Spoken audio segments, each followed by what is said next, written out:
Hi guys, welcome to another episode of AJAWI TV. I'm AJAWI, and for today we'll be talking about returning residents. Should you buy or should you build? Now, last episode we looked at um, the situation where you would be you would be buying. Um, so for this episode, I want to look at the scenario of where you decide to build. So without any further ado, let's get into this video.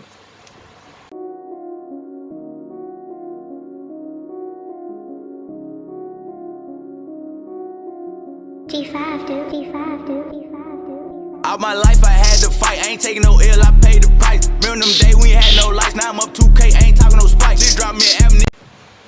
Alright guys, so you're in the US, you're somewhere that is not Jamaica, and you have decided that you want to build your dream home in Jamaica. You don't want to buy any house, you want to build, and you want to build whatever it is that you feel like is appropriate for you.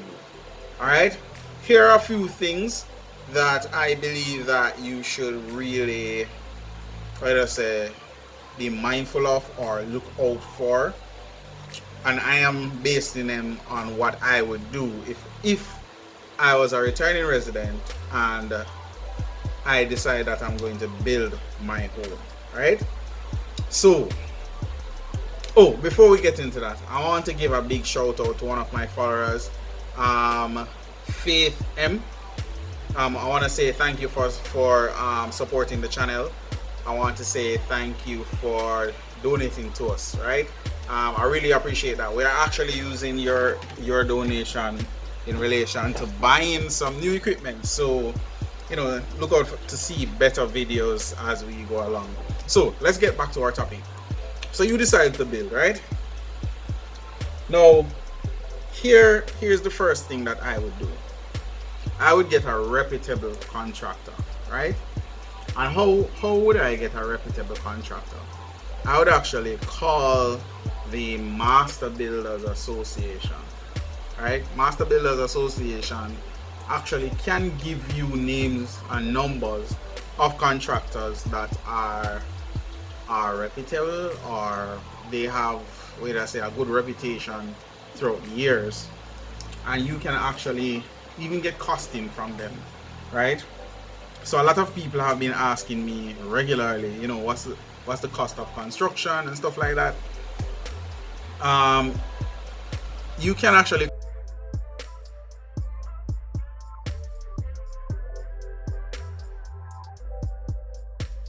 call the master builders and actually ask them, hey, what's our reasonable cost per square feet for a construction? All right, just putting it out there.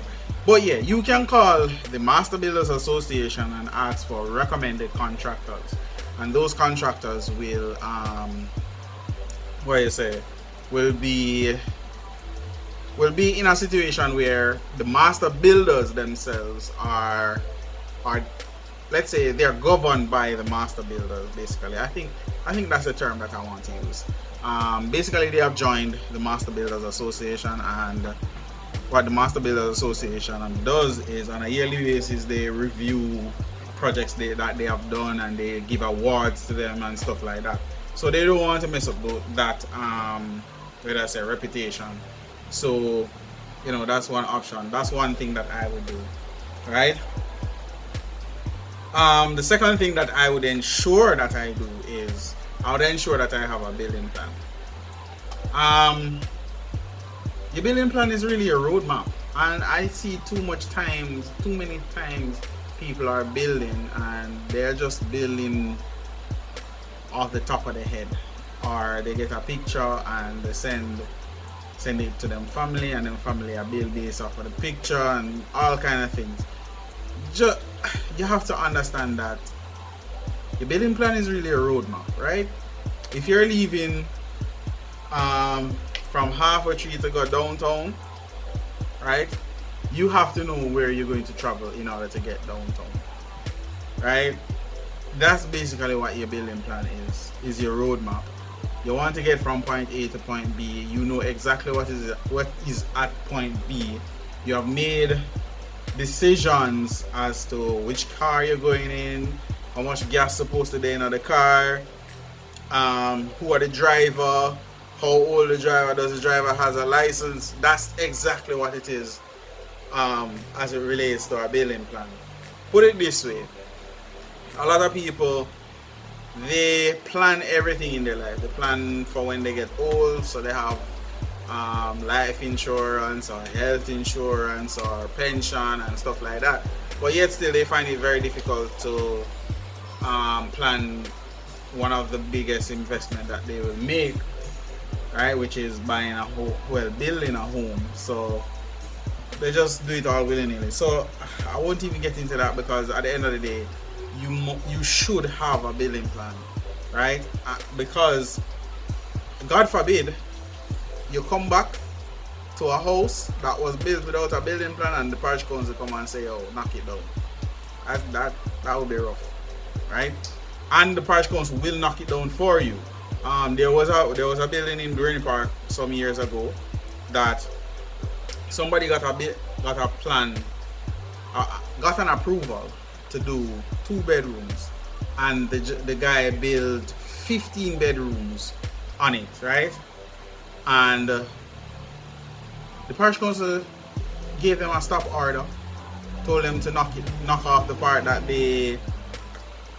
where they breached, knock off anything that is over the 2 bedroom, and they delayed for a couple of years before the parish council came in and demolished it.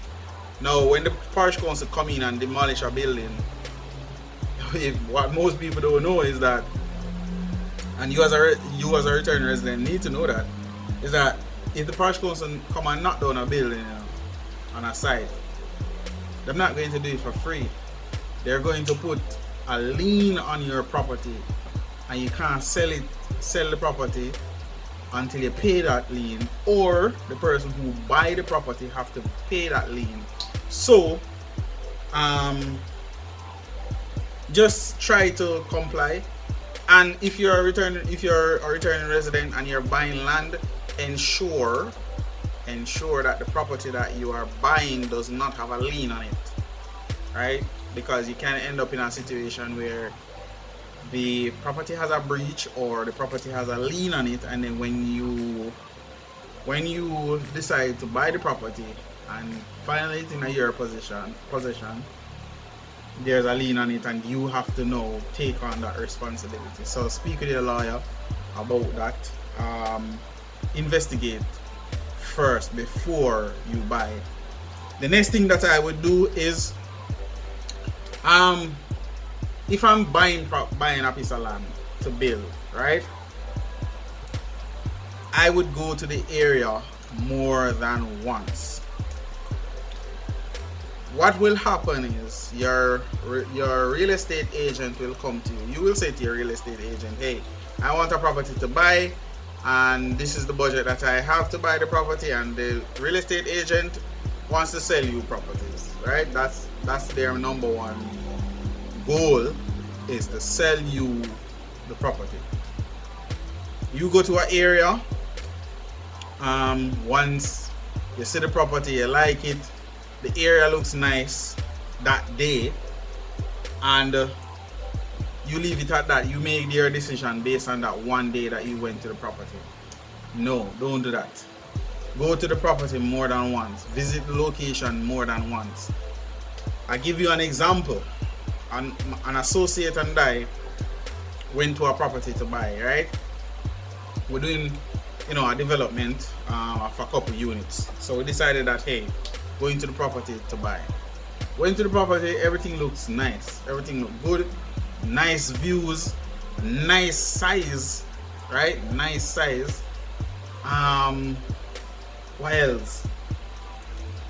The price was just, it was really nice. The price of the property was really nice, right? He went back a couple of times after that.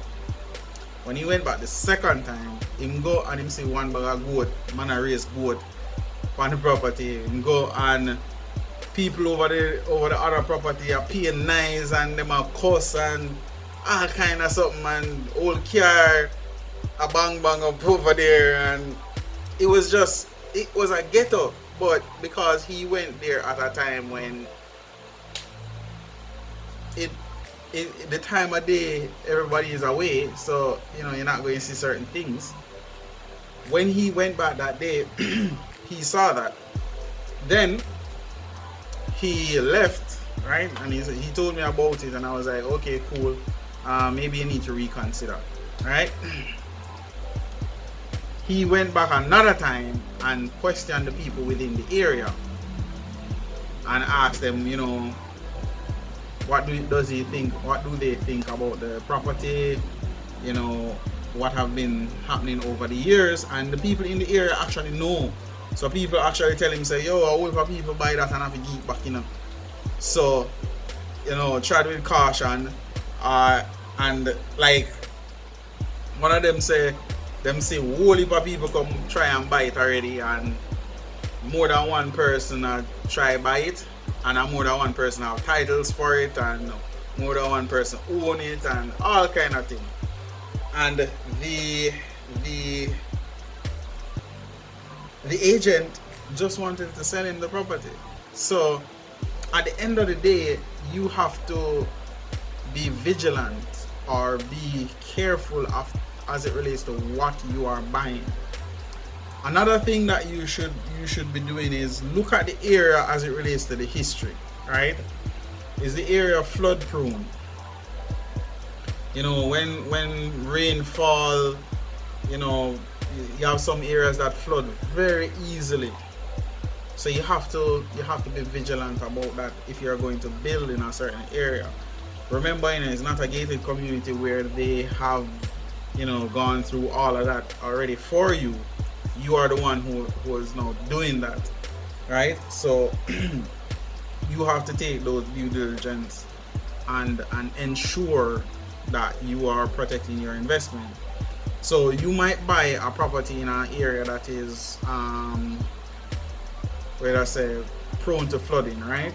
Now, are you going to now build up a building that is flat on land, on grade, or are you going to elevate it on a pad foundation, or are you going to have the building elevated, carrying up the walls and then stepping up into the building or going up into the building? So that's something that you have to think about, right? The next thing that I would tell you is get a bill of quantities.